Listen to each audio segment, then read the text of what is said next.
Teho walked into the great council chamber with steady steps.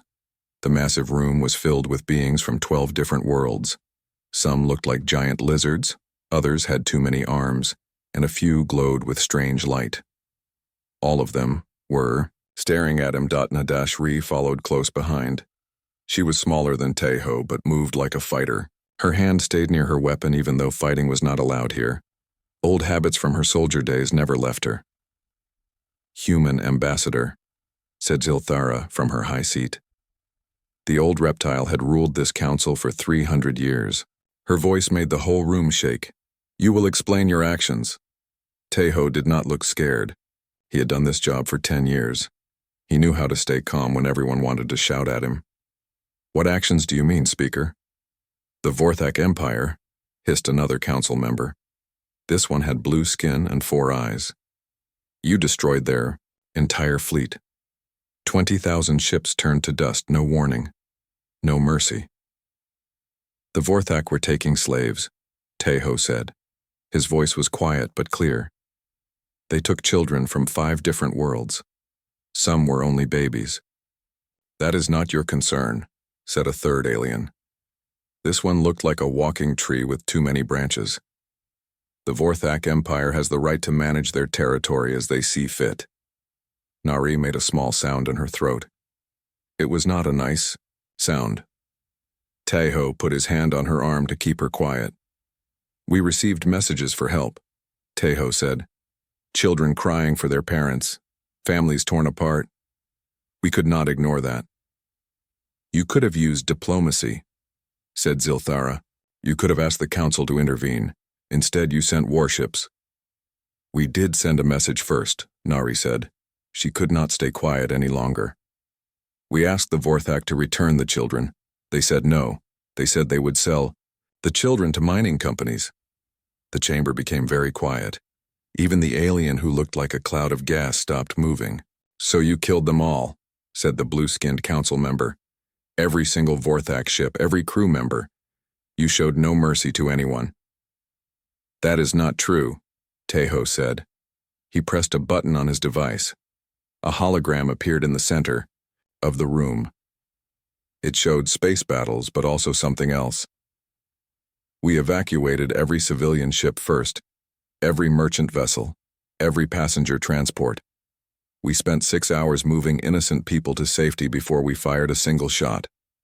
The hologram showed human ships carefully moving smaller alien vessels away from the battle zone. Human soldiers were helping alien families get to safe places. Some of the aliens were crying, but the humans were gentle with them. "You see," Teho continued, "we followed our most important rule. We never harmed the innocent. The Vorthak military chose to fight. The Vorthak civilians chose to leave when we gave them the chance. Only those who refused to stop hurting children faced our weapons." "Your weapons," said Zilthara. Her voice was different now, scared. "We have studied the wreckage.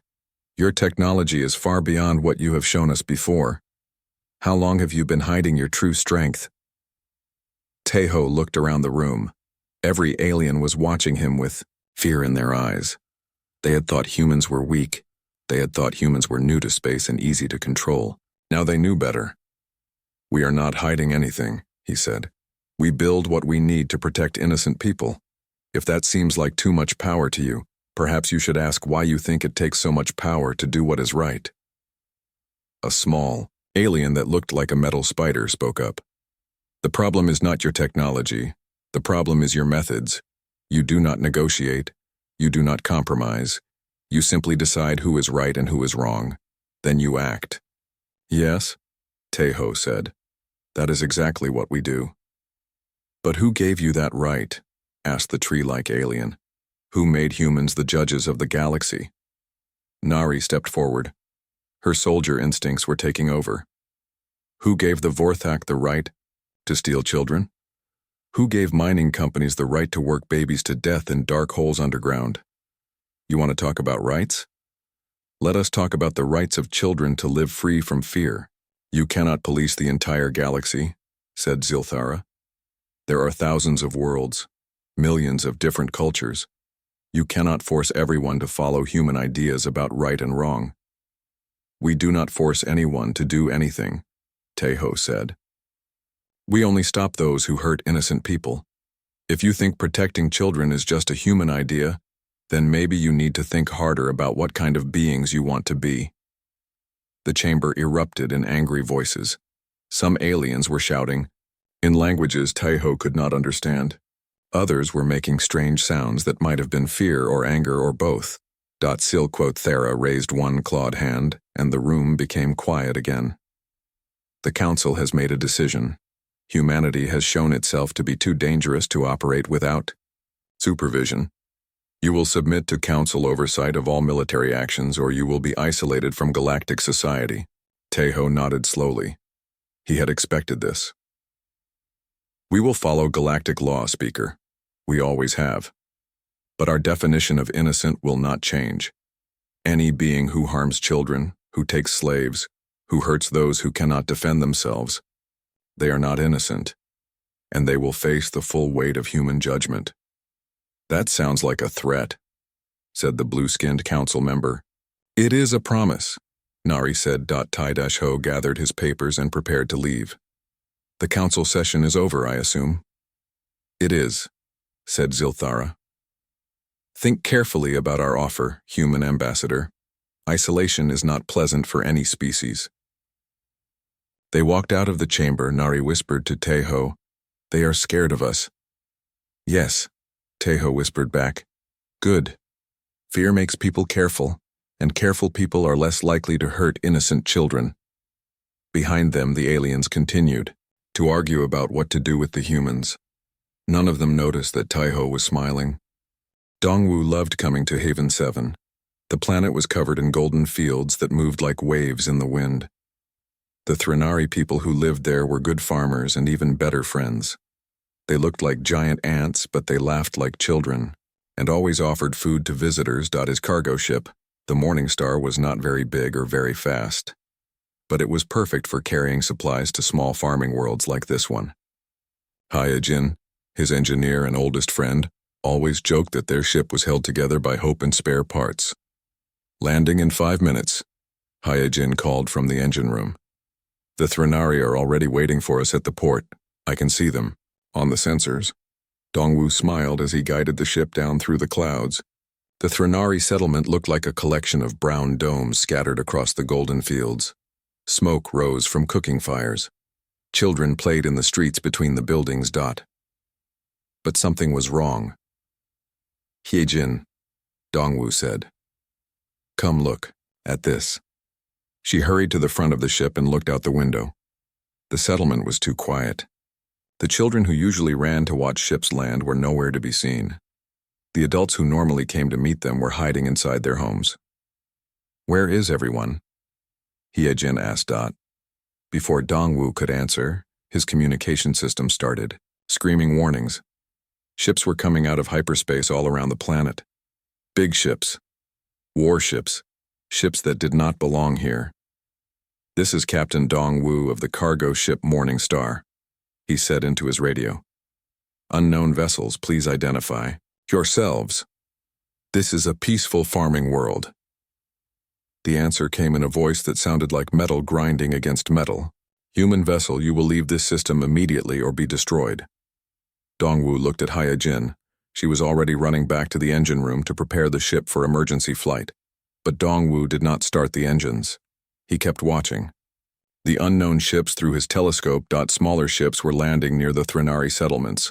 Soldiers in dark armor were coming out of those ships. They had weapons. They were moving toward the domes where the Threnari lived. Dongwu, Hyojin called. We need to leave now. Those are raider ships, military grade. They have enough firepower to turn us into dust. I know, Dongwu said. But he did not move his hands to the flight controls. He kept watching the soldiers. They were kicking down doors, dragging Threnari out of their homes. Even the children. One small Threnari broke away from a group of prisoners and ran toward the fields. Dongwu recognized the way the child moved. It was Kliktar, a young Threnari who always brought them sweet bread when they visited. A soldier raised his weapon to shoot the running child. Dong-Wu, pushed the flight controls forward. The morning star dropped out of the sky like a stone. He fired the ship's small cargo lasers, hitting the soldier before he could hurt Kliktar. The soldier fell down and did not get up. "What are you doing?" Hee-jin shouted. "We cannot fight." "A whole raider fleet with a cargo ship." "I am not fighting a fleet," Dongwu said. "I am saving a child." More soldiers were shooting at his ship now. The Morning Star was not built for combat. Its shields were weak, and its weapons were meant for clearing space debris, not fighting trained warriors. But Dongwu kept flying, low over the settlement, using his lasers to scatter the soldiers whenever they got too close to groups of Threnari. Hi-Jin ran back to the front of the ship. "The main raider vessels are powering up their big guns. If they fire at us, we will die in seconds." "Then we better work fast," Dongwu said. He opened a communication channel to the Threnari below. "This is Dongwu. Gather all the children you can find.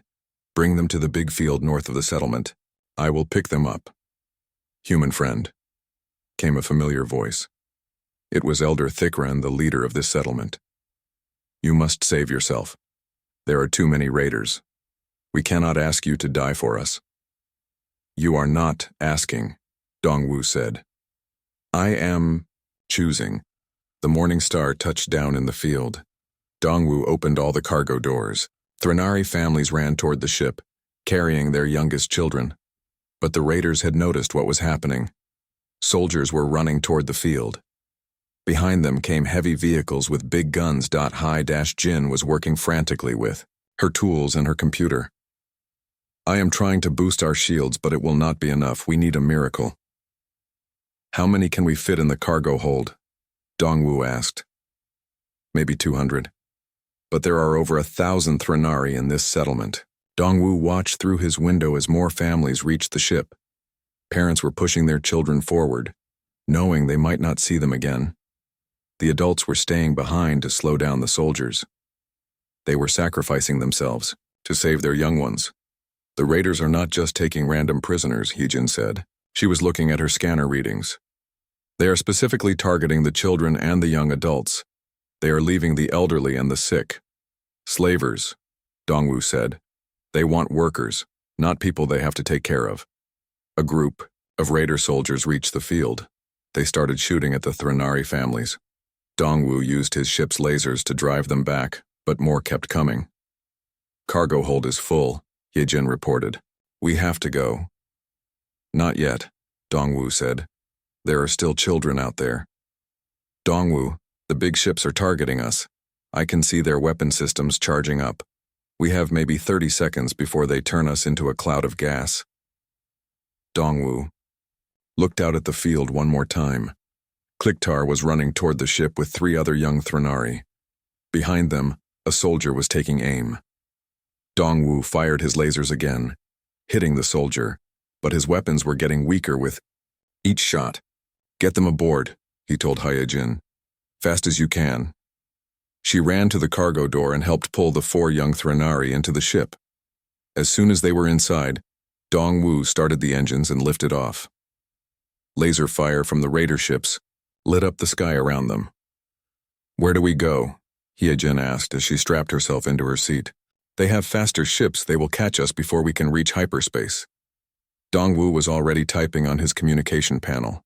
He was sending a message on a frequency that most people did not know about. A frequency that only human ships monitored. "Emergency code 7, he said into the transmitter. "This is cargo ship Morning Star. Innocents have been taken by raiders on Haven 7. Children are in immediate danger. Requesting immediate intervention." "What is code 7? Hee-jin asked. "Something I hoped I would never have to use." "Dongwu," said Dot behind them. The raider ships were loading the captured Threnari onto prison transports. Hundreds of families torn apart. Children crying for their parents. Adults who would never see their young ones again. The raider fleet began preparing to leave the system. Their mission was complete. They had what they came for. But as they powered up their hyperspace engines, something strange began to happen. Space itself started to ripple and bend around them. The stars seemed to twist into new patterns. "What is that?" Heijin whispered, staring at her sensors. More ships were coming out of hyperspace. Human ships. Big ones. Ships that made the raider fleet look like toys. Ships that had traveled faster than should have been possible to get here so quickly. Dong-Wu smiled for the first time since the attack began. That is the human defense fleet, and they are very, very angry. Admiral Bora stood on the bridge of her flagship, the Mercy's Edge. Around her, 12 massive human warships hung in space like sleeping giants. Each one was bigger than an entire raider fleet. Each one carried enough firepower to destroy a small moon. "Sister," said Captain Jinwoo from his station, "the raiders are trying to communicate with us." Bora looked at the tactical display. The raider ships were clustered around several prison transports. Inside those transports were hundreds of Threnari civilians. Most of them were children. "Put them through," she said. The main screen flickered to life. A scarred alien face appeared. The raider commander looked like someone who had spent his whole life hurting other people. His eyes were cold and mean. "Human ships," the raider said. "You have no business here. We are conducting legal salvage operations under galactic law." "Legal salvage," Bora repeated. Her voice was very quiet. Jinwoo knew that voice. It meant someone was about to have a very bad day. "The Threnari colony was in financial default," the raider continued. "We have purchased their population debt. These beings now belong to us." Bora looked at her intelligence officer. "Su-min, what do you know about this debt?" Su-min was young, but very smart. She could find information faster than anyone in the fleet. Her fingers moved over her computer like she was playing music. "Admiral," she said after a few seconds, "the debt was created 3 days ago. It was filed through a shell company owned by Councillor Vexhan of the Galactic Council. The same Councillor Vexhan who voted to isolate humanity last month." "A test," Bora said. "They want to see if we will back down when innocent lives are at stake." She turned back to the communication screen. The raider commander was smiling now. He thought he had won. He thought the humans would not risk the lives of the prisoners.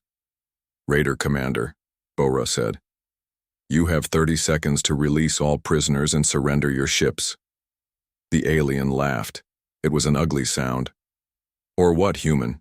Will you fire on us while we hold your precious innocence? Will you murder children to satisfy your pride?" 20 seconds, Bora said.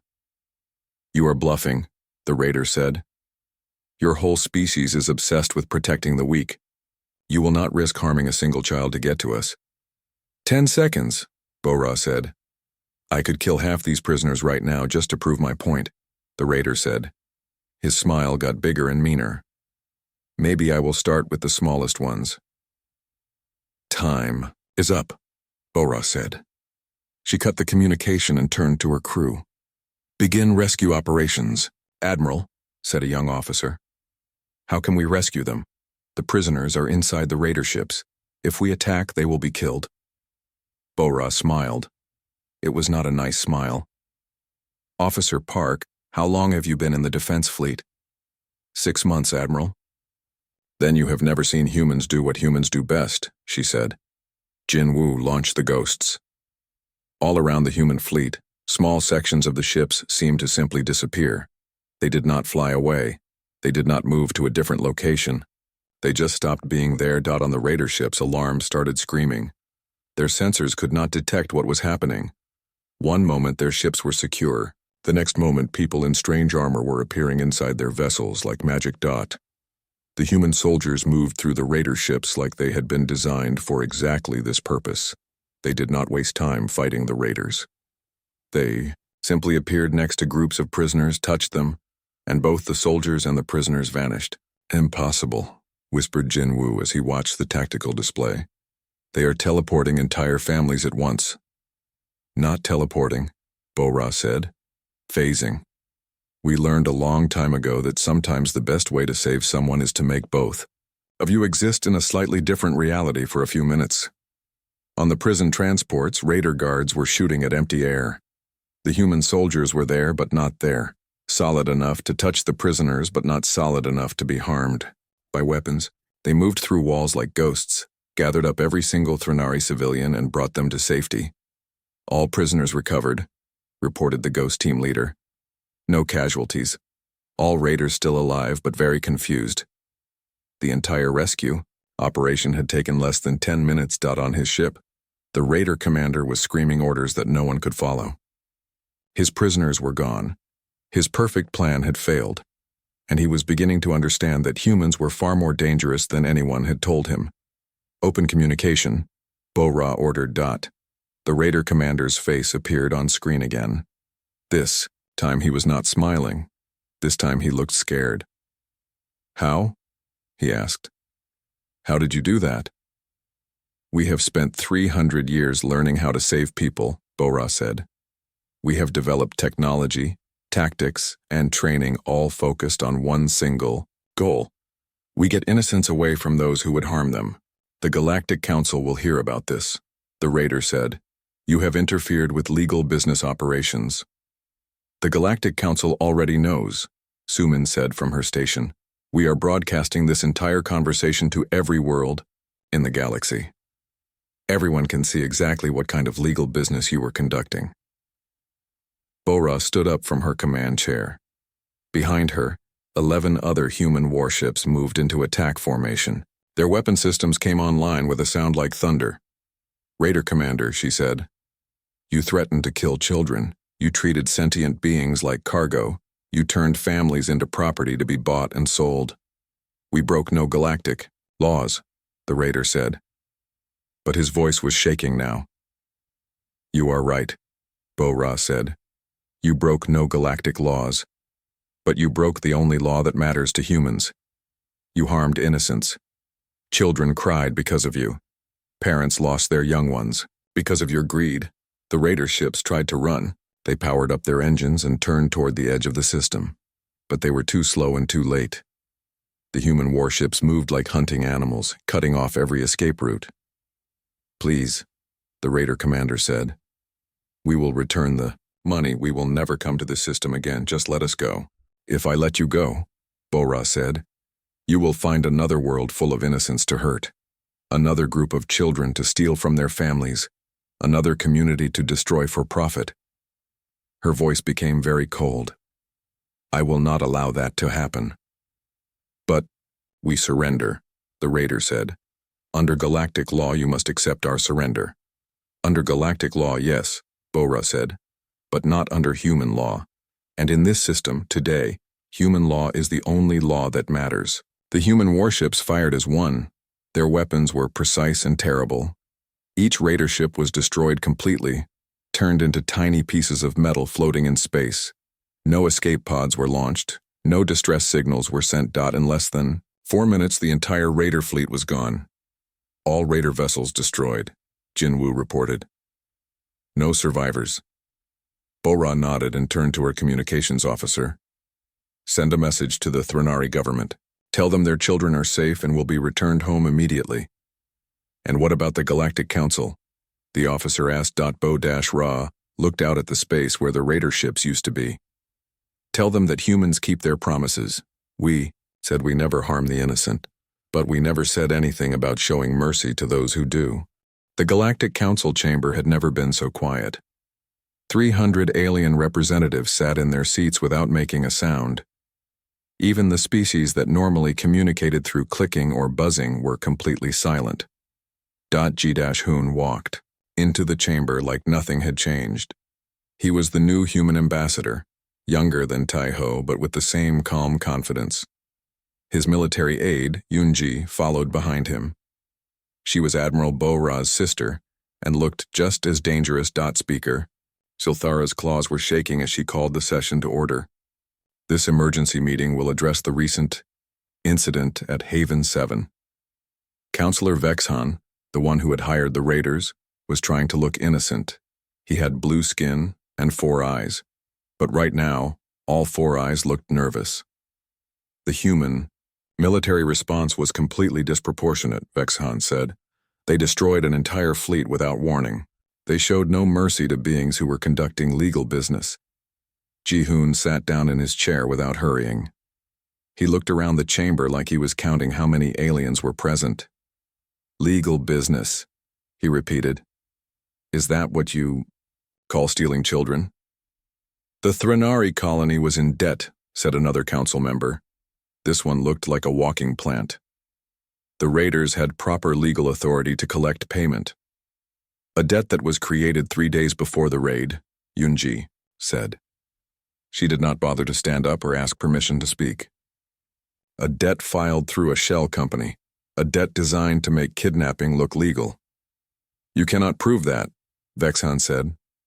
Yoon-G smiled. It was not a friendly smile. Actually, we can. She pressed a button on her device. A hologram appeared, showing financial records, communication logs, and signed contracts. We have every message you sent, every payment you made, every order you gave. The chamber erupted in angry voices.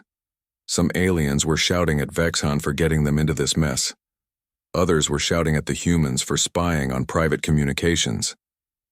How did you get those records? Demanded Speaker Zilthera. Those are classified council documents. The same way we got these, Ji-hoon said. Another hologram appeared. This one showed the secret locations of human military bases. Bases that the council thought were research stations or trading posts. The aliens stared at the display in shock. The humans had not built a few small colonies like everyone thought. They had built a massive military network that stretched across half the galaxy. Each base was disguised but heavily armed. Each one could deploy rescue fleets to dozens of nearby systems. You have been lying to us, said the plant-like alien. For decades you have been building weapons while pretending to be peaceful traders. We never pretended anything, Ji-hoon said. We told you exactly what we were doing. We were building the capability to protect innocent people. You just assumed that meant we were weak. Counselor Vexhan stood up and pointed at the humans with one of his 4 arms. This proves what I have been saying all along. Humans are too dangerous to be allowed to operate freely. They have enough military power to conquer the entire galaxy. Yes, Yoonji said. We do. The chamber became silent again. That was not the answer the aliens had expected. But conquest was never our goal, Ji-hoon continued. If we wanted to rule the galaxy, we would have done it already. We built this military network for one purpose: to make sure that innocent beings never have to suffer while others debate whether helping them is legal or profitable. You appointed yourselves as judges of right and wrong, said Speaker Zilthara. You decide who deserves protection and who deserves death. What gives you that right? The same thing that gave raiders the right to steal children, Ji-hoon said. The same thing that gave mining companies the right to work babies to death. The same thing that gave council members the right to create fake debts to justify slavery. He stood up and looked around the chamber. Power. The difference is what we choose to do with that power. A small alien that looked like a metal spider spoke up. The council members who hired those raiders should be punished. But that does not excuse human actions. You destroyed an entire fleet. Thousands of beings died. Thousands of beings who chose to make money by hurting children, Yoonji said. They knew what they were doing. They knew it was wrong. They did it anyway because they thought no one would stop them. And now? Asked Speaker Zilthara. Now everyone knows someone will stop them, Ji-hoon said. Counselor Vexhan was getting desperate. He could see other council members moving away from him. He could see his political career ending. The humans must be contained, he shouted. They are too dangerous to be left alone. I propose we use military force to bring them under control. The chamber became very quiet again.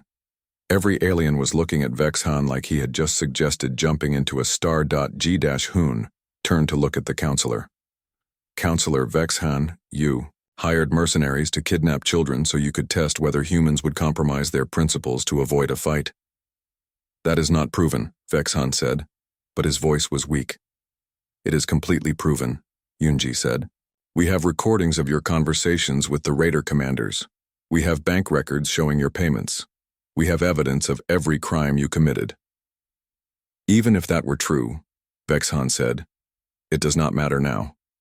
What matters is controlling the human threat. Ji-hoon nodded slowly.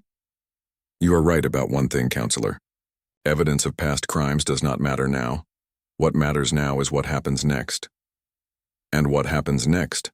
Asked Speaker Zilthara. She sounded like she did not really want to know the answer. Now you choose, Ji-hoon said. You can work with us to build a galaxy where innocent beings are protected, or you can try to stop us from protecting them. And if we choose to stop you?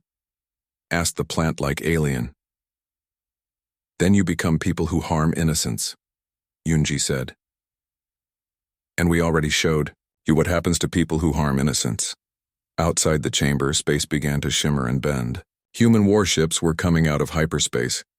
Dozens of them. Then hundreds.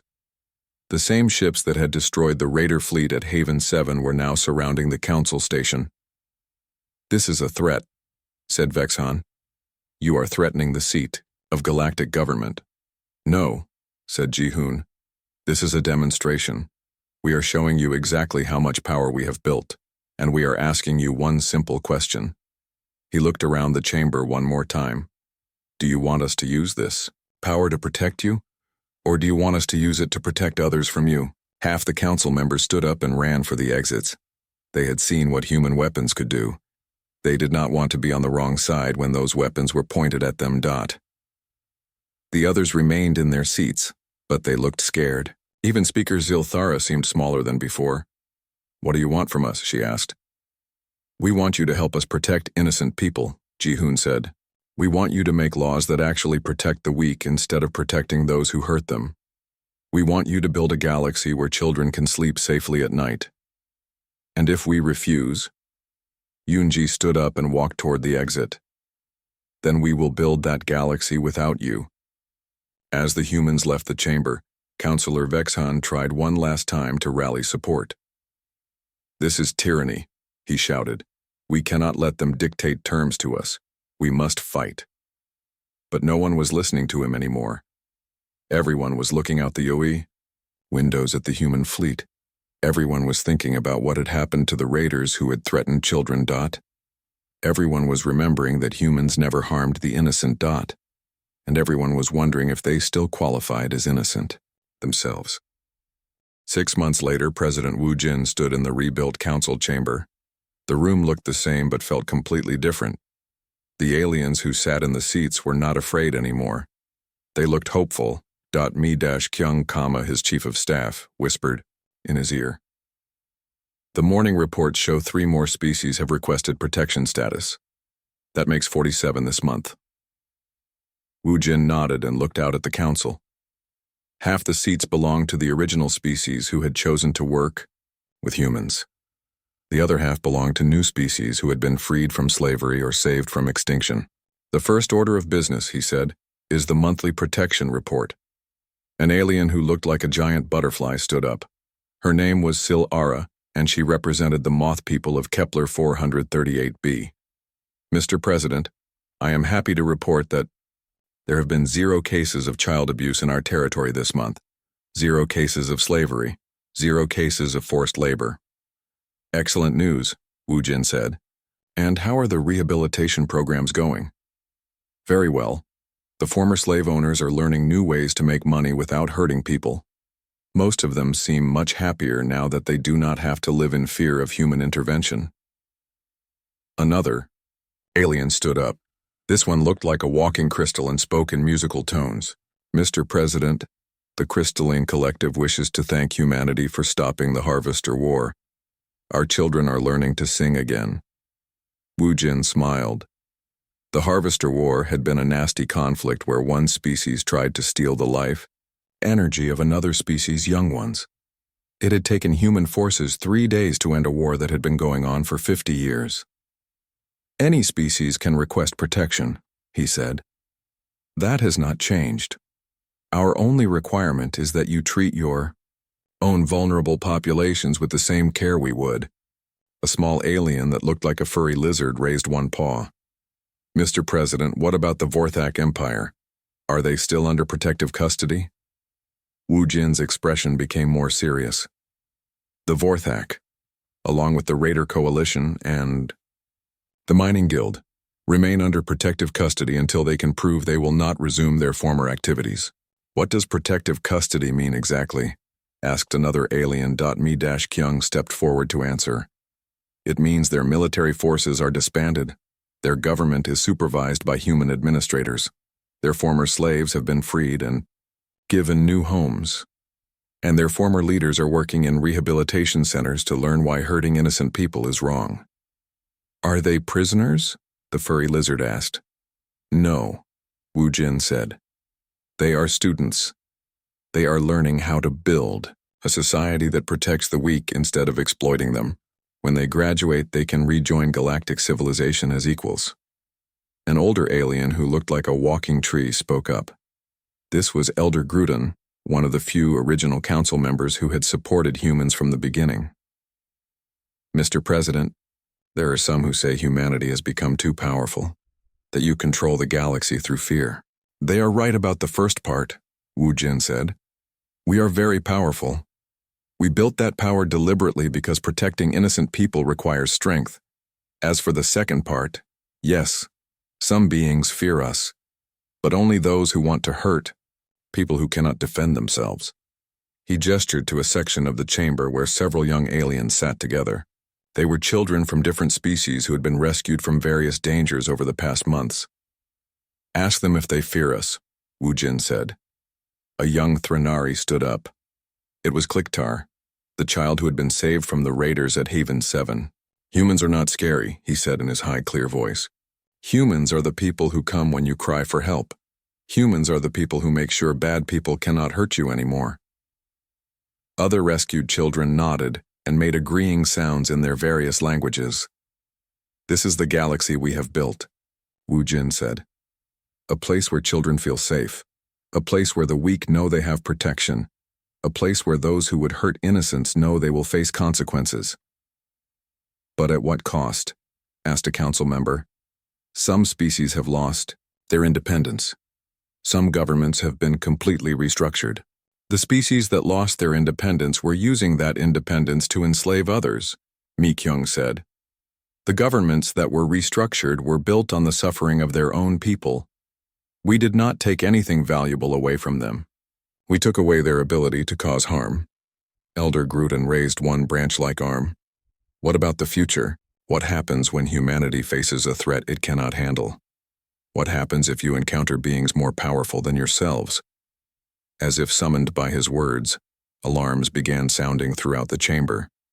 Emergency lights flashed and communication screens activated automatically. Mr. President, came a voice from Admiral Bora's flagship. Long-range sensors are detecting massive ships approaching from outside the galaxy. Unknown design, unknown capabilities. They will reach the outer systems in 6 hours. The chamber became very quiet. Some aliens looked scared. Others looked to Wu Jin to see how humans would react to facing a superior force. Wu-Jin walked to the main communication console. Admiral, put me through to the approaching ships. Sir, we have been trying to communicate with them for the past hour. They are not responding to any standard frequencies. Then use the emergency frequency, the one every species in the galaxy monitors. The main screen flickered to life. It showed space filled with ships unlike anything anyone had ever seen. They were huge and strange, and they moved in formations that seemed to ignore the normal laws of physics. Unknown vessels, Wu Jin said into the communicator. This is President Wu Jin of the Galactic Protection Alliance. You are approaching inhabited space. Please state your intentions. For a long moment, there was no response. Then a voice came. Through the speakers, it sounded like wind blowing through empty spaces. It sounded old and tired and very, very dangerous. Small beings, the voice said, we have come to harvest this galaxy. Your worlds will be consumed, your populations will be processed, resistance is futile. The aliens in the chamber started making sounds of panic. Some tried to run. Others began talking frantically about surrender or negotiation. But Wu Jin did not look panicked. He looked annoyed. I see, he said into the communicator. And I suppose you consider yourselves to be innocent in all this? You are just following your nature? Just trying to survive? "We are beyond your concepts of innocence and guilt," the voice replied. "We simply take what we need." "What you need includes children, I assume, families, people who have never hurt anyone. All organic matter will be processed equally." Wu Jin nodded and turned to face the council chamber. The aliens were all staring at him, waiting to see what humans would do when faced with a superior enemy. "Well," he said to the assembly, "now you know what happens when humanity faces a threat we cannot handle." He turned back to the communicator. "Unknown vessels, this galaxy is under human protection. All innocent life here is off limits. You may harvest uninhabited worlds if you need resources, but any attempt to harm sentient beings will be met with the full response of the human defense fleet. Your small ships cannot stop us," the alien voice said. "We have consumed 1,000 galaxies. Your technology is primitive compared to ours." Wu Jin smiled. "Our technology is not what you should be worried about." On screens throughout the chamber, tactical displays showed the space around the galaxy. Human ships were moving into position. Not dozens or hundreds this time. Thousands, tens of thousands. A fleet larger than anyone had imagined possible. But, more than that, ships from every protected species were joining the human fleet. Threnari agricultural ships loaded with supplies. Crystalline collective vessels that could repair damaged systems. Even former enemies like reformed Vorthak ships flying alongside human warships. "You see," Wu Jin said to the unknown invaders, "when you protect innocent people, they remember. When you keep them safe, they choose to stand with you. When you build a galaxy on the principle that the weak deserve protection, everyone becomes willing to fight for that principle." The voice from the alien ship sounded different now, less confident. "You would risk everything for beings that are not even your own species." "That is exactly what we would do," Wu Jin said. "And that is exactly what makes us different from you." Admiral Bora's voice came through the speakers again. "Mr. President, all fleet elements are in position. We are ready to implement Plan 7. "Plan 7? Whispered Mikyung. "What is Plan 7? Wu Jin looked out at the council chamber. One more time. At the aliens who had learned to trust humans. At the children who had been saved from terrible fates. At the representatives of species who had chosen protection over domination. "Plan 7, he said loud enough for everyone to hear, "is what happens when someone threatens our family." He opened the communication channel one last time. "Unknown vessels, you have one opportunity to leave this galaxy peacefully. Choose very carefully what you do next." In the darkness of space, the massive alien ships began to realize they had made a serious mistake. They had expected to find a galaxy full of weak, divided species fighting among themselves. Instead, they had found something they had never encountered. In 1,000 previous conquests. They had found a galaxy that would fight as one to protect its innocent,